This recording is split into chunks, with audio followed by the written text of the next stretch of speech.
जब गरुड़ से काकभूषण जी ने पूछा कि आपको क्या रोग हुआ है, तो उनका मुझे सांप ने डस लिया। गरुड़ ये कहे कि सांप ने हमें डस लिया, तो गरुड़ तो सर्प को खा जाते हैं और वो कहते हैं कि सांप ने डस लिया है। कैसी विचित्र सी बात। पूछा उन्होंने कि सांप ने डस लिया, तो उनका संशय सर्प ग्रसे उमहिता था। संशय के सांप ने मुझे डस लिया। और उसका अभिप्राय ये हुआ कि वे स्वयं गए थे श्री राम को नागपाश से मुक्त करने के लिए, और उनके अंतःकरण में प्रश्न आया कि भव बंधन ते छूट ही नर जपि जाकर नाम, खरव निशाचर बांधेऊ नागपाश सोई राम। जिन भगवान का नाम लेकर के व्यक्ति संसार बंधन से मुक्त हो जाता है, उन भगवान को एक साधारण राक्षस ने बांध लिया। इससे बढ़कर के आश्चर्य क्या बात होगी। अब यहां तक तो स्पष्ट है कि वो इस दृश्य को देख करके यही अनुमान करते हैं कि ये तो असमर्थ व्यक्ति ही नागपाश से मरता है। और तब इस संशय से ग्रस्त होने के बाद वे कहाँ जाते हैं? सबसे पहले देवर्षि नारद के पास जाते हैं और उनसे जाकर के ये कहते हैं कि आपने एक जो काम सौंपा, वो काम तो मैंने पूरा कर दिया, पर महाराज मैं तो स्वयं बड़े संकट में पड़ गया हूं। मैं तो भ्रमित हो गया हूं, मैं संशयग्रस्त हो गया हूं कि जिनको मुक्त करने के लिए गया वो भगवान भी है कि नहीं। लेकिन एक अनोखी बात है, यही वो सूत्र आपके सामने आएगा। राम कथा को रामायण में औषधि के रूप में भी बताया गया। राम कथा के अनगिनत रूप हैं। आपके सामने उमाशंकर जी संभव गंगा के रूप में उनका वर्णन कर रहे थे, कल आज भी कर रहे होंगे। तो वो जो राम कथा जो है वो समस्त रोगों का निवारण करने वाली है। लेकिन आश्चर्य है कि देवर्षि नारद से बढ़कर के भगवान की कथा का ज्ञाता और ज्ञान गायन करने वाला कौन हो सकता है। लेकिन उन्होंने ये कह दिया कि जो रोग तुम्हें हुआ है वो तो मुझे भी पहले हो चुका है, इसलिए मैं तुम्हारी दवा नहीं कर पाऊंगा, तुम्हें तो ब्रह्मा के पास जाना चाहिए। और वो पितामह ब्रह्मा के पास गए। पितामह ब्रह्मा को जब उन्होंने सुनाया तो उन्होंने कहा कि तुम्हारे रोग की दवा मेरे पास नहीं है। अब ब्रह्मा तो वेद के वक्ता है, अगर कथा ही औषधि है तो वे भी सुना सकते हैं। नारद जी को तो और कोई काम ही नहीं। और तब ब्रह्मा ने कह दिया कि अब तुम जाकर के शंकर जी से प्रश्न करो और उनसे तुम्हारे इस रोग का विनाश होगा। का मानस रोगों का जहां पर वर्णन किया गया है वहां पर सद्गुरु को ही वैद्य की संज्ञा दी गई। सद्गुरु वैद्य। और शंकर जी कौन है? त्रिभुवन गुरु है। और त्रिभुवन गुरु होने का अभिप्राय है कि वो तो सबसे बड़े वैद्य हैं। तो ब्रह्मा ने ये कहा कि तुम त्रिभुवन गुरु शंकर के पास जाओ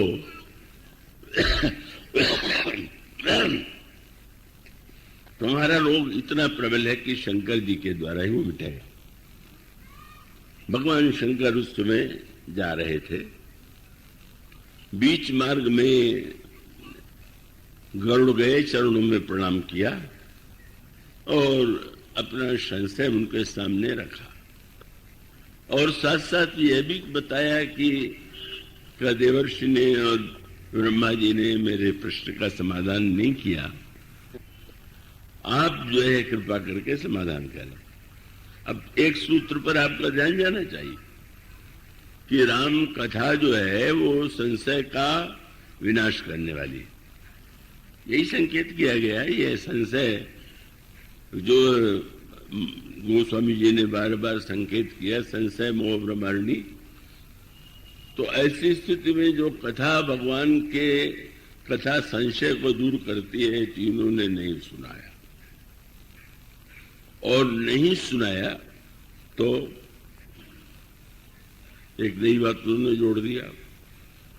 उन्होंने कहा अब तुम बीच रास्ते में मुझे मिल गए और तुम्हारा रोग तो इतना कठिन है कि बहुत दिन तक दवा सेवन करनी पड़ेगी, तो तुम अगर चाहते हो तो तुम चले जाओ भुसुंडी के पास और वहां पर जाकर के तुम अपने इस संशय का आप संकेत करना और वो तुम्हारे रोग की दवा करेंगे। जब भगवान शंकर ने पार्वती जी को ये प्रश्न सुनाया, प्रसंग सुनाया, तो पार्वती जी चकित हो गई। महाराज जी, राम कथा से बढ़कर कोई दवा नहीं, निसंदेह मोह भ्रम हरणी, करऊं कथा भव सरिता तरणी, संदेह मोह भ्रम को दूर करने वाली। और आपने, ब्रह्मा ने नहीं सुनाया, नारद ने नहीं सुनाया, आपने नहीं सुनाया, तो शंकर जी ने कई प्रकार के उत्तर दिए। उसमें एक उत्तर ये था कि पार्वती बात ये थी कि समझे खग खग ही कर भाखा, ताते उमा गुप्त कर राखा। अब पक्षी पक्षी की बात समझता है, इसलिए मैंने सोचा कि भाई पक्षीराज पक्षी है तो पक्षी भाषा में उन्हें कथा अधिक समझ में आएगी, तो भाषा का महत्व तो है ही। दिल्ली में जब प्रवचन चल रहा था, हालैंड से कुछ देवियां और कुछ पुरुष जो है मुझसे मिलने आए, क्योंकि वो रामायण और तुलसीदास पर एक वृत्तचित्र फिल्म का निर्माण करना चाहते थे। किसी ने मेरा नाम ले लिया था कि तुम उनके पास जाकर के बहुत सी बातें समझ सकते हो। वो मुझसे मिलने आए। वे अंग्रेजी भाषा तो जानते थे, हिंदी नहीं, और मैं हिंदी छोड़ अंग्रेजी नहीं जानता। तो एक वो दुभाषिया लेके आए थे जो मेरी बात उनको और उसकी बात मुझे समझाता था। तो उन्होंने, एक महिला ने मुझसे यही प्रश्न किया कि श्री राम के चरित्र में अनेक विशेषताओं के होते हुए भी शूर्पणखा के विवाह के प्रस्ताव के उत्तर में उसकी नाक कान कटवा लेना, इससे बढ़ के तो कोई असभ्यता हो ही नहीं सकती। उसके तरह से तो राम का व्यवहार बड़ा क्रूर है। अगर वो विवाह करना चाहती थी वो नहीं कर सकते थे, पर नाक कान कटवा लिया।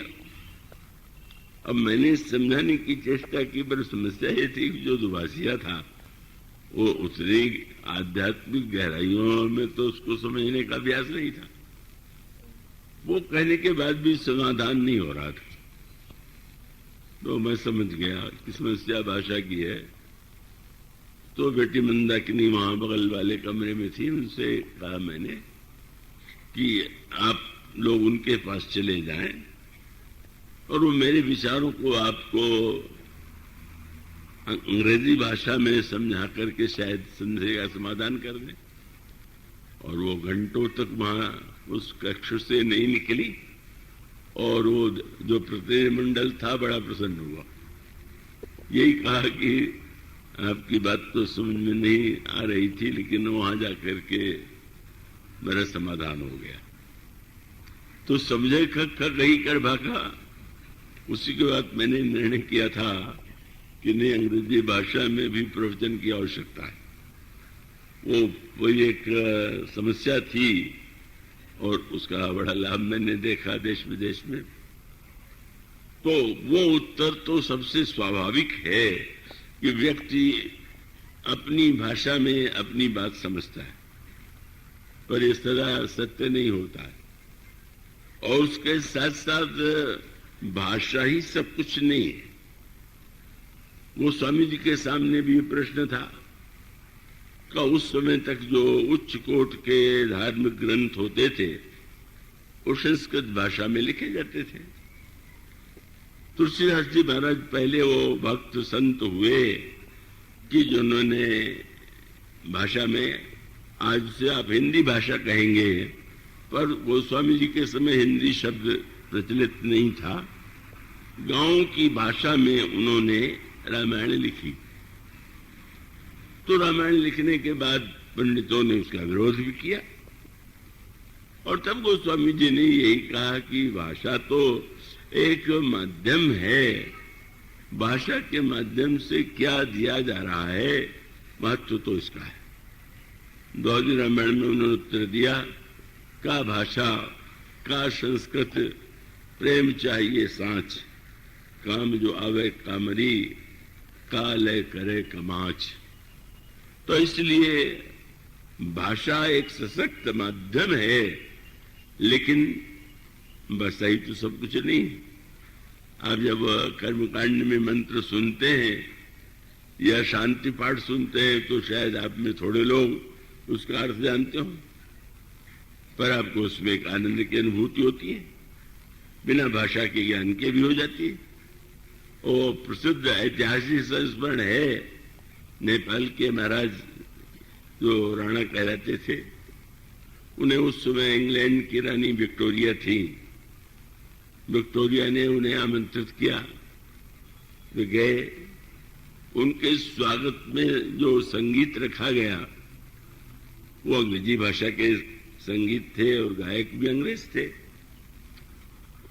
और महाराज नेपाल बड़ी प्रसन्नता से सिर हिला रहे थे।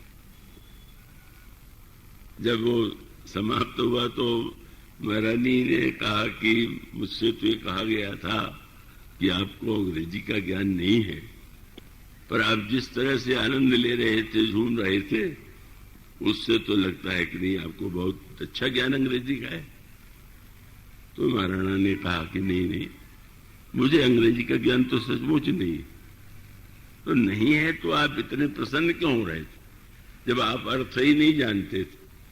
तो बहुत सुंदर उत्तर दिया महाराणा ने। उन्होंने कहा कि जब पक्षी चहचहाते हैं तो उसका अर्थ कोई जानता है क्या? क्या वो पक्षी कह रहे हैं, पर सुन के आनंद आ जाता है। इसका अभिप्राय कभी कभी अर्थ न समझ पाने पर भी एक आनंद की, ईश्वर की या उसके द्वारा जो ध्वनि होती है उसका एक आनंद होता है। तो भाषा का महत्व तो है, तो उसके साथ साथ जब पार्वती जी को संतोष नहीं हुआ, महाराज आप क्यों कह रहे हैं? अगर आप पक्षियों की भाषा नहीं बोल पाते या न समझ पाते हो, न समझा पाते, तो आप कह सकते समझे कक्का गई कर बाखा, पर आप कौन सी भाषा नहीं बोल सकते। आपने गरुड़ जी से पक्षियों की भाषा में कथा सुना दिया होता, तब शंकर जी ने एक उत्तर दिया और वो उत्तर बड़ा समझने योग्य। उसका मूल तात्पर्य यह था कि वस्तुतः उस रोग की दवा का ब्रह्मा के पास भी, नारद जी के पास भी और शंकर जी के भी पास, लेकिन इतना होते हुए भी को एक सूत्र बड़े महत्व का था, जिसको संभवतः उमा शंकर जी सुना रहे थे कि आपके मन में, अगर यूं कह लीजिए, वो तो दूसरे ढंग से बात कह रहे होंगे या कह रहे थे, पर अगर कोई वैद्य या डॉक्टर ऐसा हो कि जो आपसे बात करे और आप उस पर ये छाप डालने की चेष्टा करें कि वो आपसे भी बुद्धिमान है, आपसे भी योग्य है, तो बुद्धिमान डॉक्टर तो समझ जाता है कि ये तो अपने आप को मुझसे भी अधिक योग्य मानता है, इसको मैं क्या दवा दूंगा। उस दवा में भी इसको कोई कभी निकाल देगा। रामायण में आता है ये प्रसंग। भगवान शंकर, जिन शंकर जी ने पक्षीराज को भेजा, वही रावण की सभा में गए। रावण के गुरु भी भगवान शंकर है, पर गुरु दीक्षा लेने से कोई सचमुच शिष्य हो जाता हो ऐसा नहीं है। तो वो जो दीक्षा ली थी, आज तो भगवान ने हनुमान जी को क्यों भेजा था, मानो उन्होंने कहा कि अब अगर शिष्य रोगी हो तो गुरु को ही तो रोग दूर करना चाहिए। रावण तो आपका शिष्य है, आप उसके रोग को दूर कर दीजिए।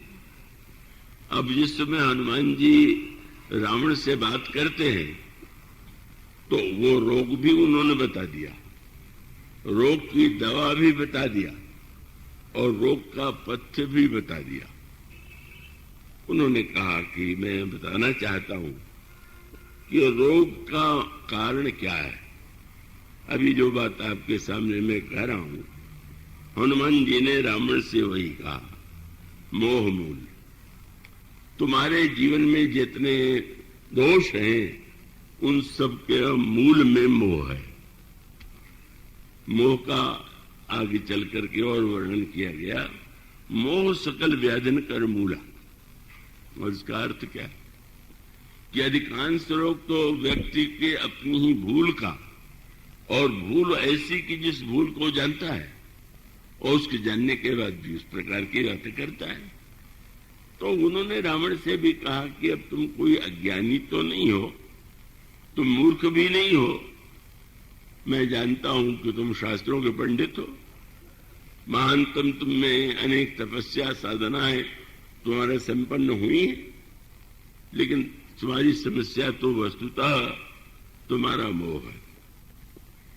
सब कुछ जानते हुए भी तुम्हारा आचरण जो है, अब तुम्हें तो एक क्षण में अगर ये लगा कि खरदूषण मौसम बलवंता ते नहीं को मारे विनु भगवंता, तो ये तो सबसे बड़ा सत्य था। लेकिन फिर वही बात जानने के बाद भी तुमने उसको झुठला दिया और ये सोचा कि क्या पता वो ईश्वर है कि मनुष्य है। और ये प्रश्न आने पर भी तुम मेरे पास आ सकते थे, मुझसे पूछ सकते थे कि ये जो श्री राम के रूप में राजकुमार हैं वो भगवान है कि मनुष्य है। तो मेरे पास नहीं आए और तुमने ठीक उल्टे प्रकार का आचरण किया। इसका अर्थ है कि अज्ञान माने न जानना और ज्ञान माने जानना और मोह माने जानने पर भी वही भूल बार बार दोहराना। हनुमान जी ने कहा तुम्हारे रोग का मूल कारण ही है मोह मूल, और वो स्पष्ट ही है। और उसके सत्साद गोस्वामी जी ने बड़ी सुंदर बात कही, तो मोह का परिणाम में हुआ तुम्हारा ज्ञान भी तुम्हारे लिए दुख का कारण उल्टा बन गया। तो हनुमान जी कहते हैं मोह मूल, तुम्हारे मन में जो आज दुर्विचार आ रहे हैं उसका कारण मोह, और वो मोह मूल बहुशूल प्रति। रामायण में कहा गया कि मोह शकल व्याधिन कर मूला ताते तहिते पुनि उपजही बहुशूला। उन्होंने कहा देखो तुम्हारा रोग तो ये है मोह, और तुम्हें मैं दवा भी बता रहा हूं, पर दवा के साथ साथ अगर व्यक्ति कुपथ्य करता जाए, ऐसा भी अधिकांश रोगियों के जीवन में होता है। दवा तो ये करते हैं पर दवा करते हुए कुपथ्य भी करते जाते हैं। चलो भाई दवा बहुत अच्छी है तो कुपथ्य कर लो, कर तो क्या होगा, दवा अगर अच्छी होगी तो कुपथ्य से हानि नहीं होगी। तो हनुमान जी ने कहा नहीं, तुम कुपथ्य छोड़ दो। क्या कुपथ्य? त्यागहु तम अभिमान।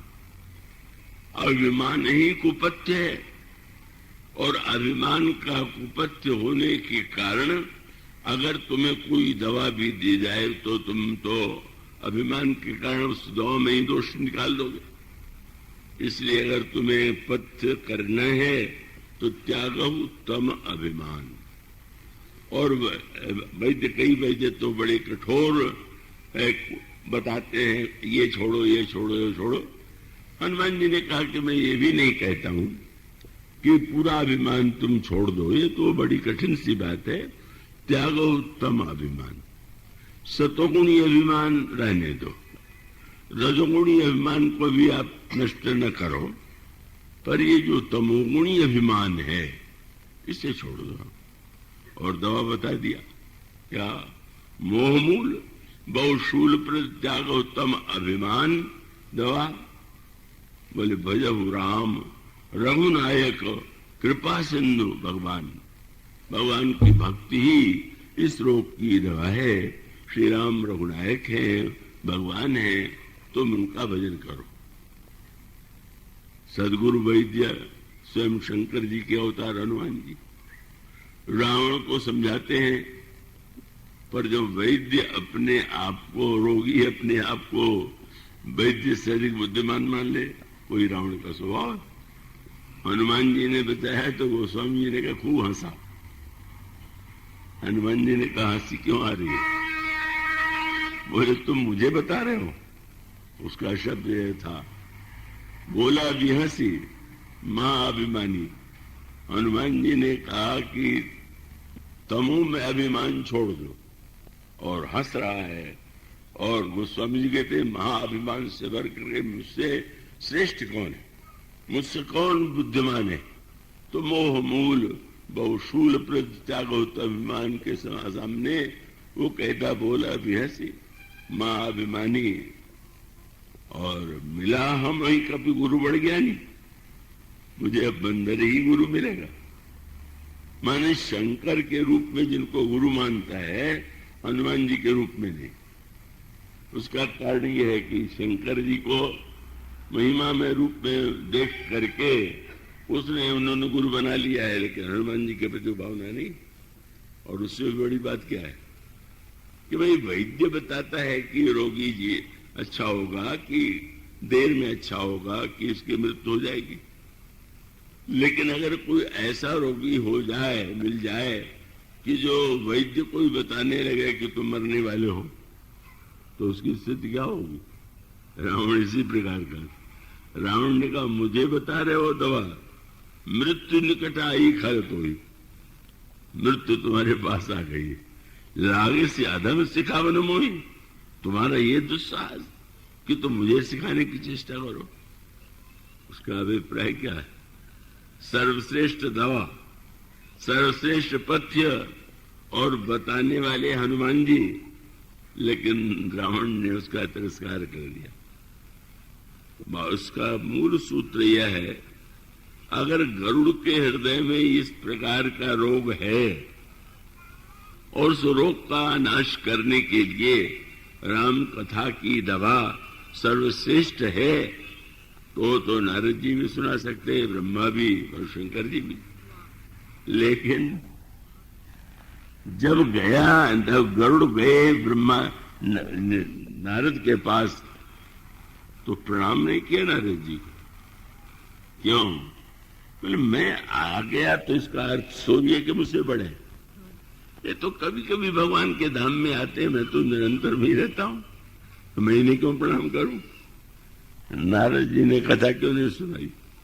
बोले अब ये मुझसे जो सुनेगा उन पर विश्वास होगा नहीं, और ऐसी स्थिति में चलो मेरे प्रति आदर नहीं है, अभिमान के मारे मुझे प्रणाम नहीं किया, तो ब्रह्मा के पास। मानो अगर साहित्यिक भाषा में कहें तो उन्होंने कहा कि मैं एक मुख वाला हूं, शायद इसको और अधिक मुख वाला चाहिए, और ब्रह्मा जी तो 4 मुख वाले हैं तो भेज दिया।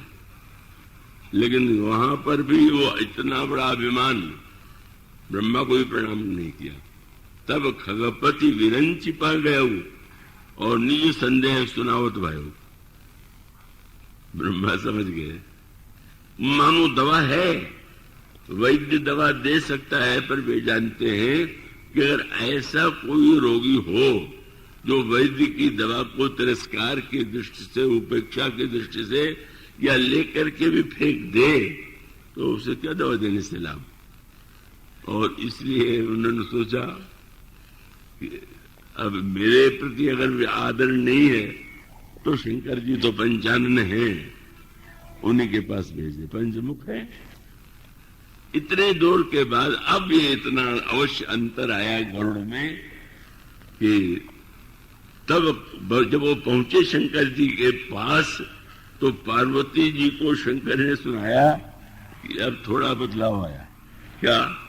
ते मम पद सादर सिरनावा, बड़े आदर से प्रणाम किया। प्रणाम ये मान करके किया कि जब हमारे स्वामी विष्णु भी प्रणाम करते हैं तो मुझे तो करनी चाहिए। उसमें भी ये मान करके जब प्रणाम किया तो व्यंग क्या था? एक मुख वाले ने चार मुख के पास, चार मुख वाले ने पंचमुख के पास। तो शंकर जी ने हंस के सोचा कि अगर मुख की संख्या से ही विशेषता आती हो तो अब इसको मुझे दशानन के पास भेजना होगा, वो तो मुझसे दूने मुंह वाला है। नारद से, ब्रह्मा से, शंकर जी से बोले अब जा करू कौए से सुनो, उल्टा क्रम। क्यों? बोले कौए के पास जाने में भी जब तुम्हें संकोच न हो तो इसका अर्थ है अपनी बुद्धिमत्ता का अभिमान अब मिट गया।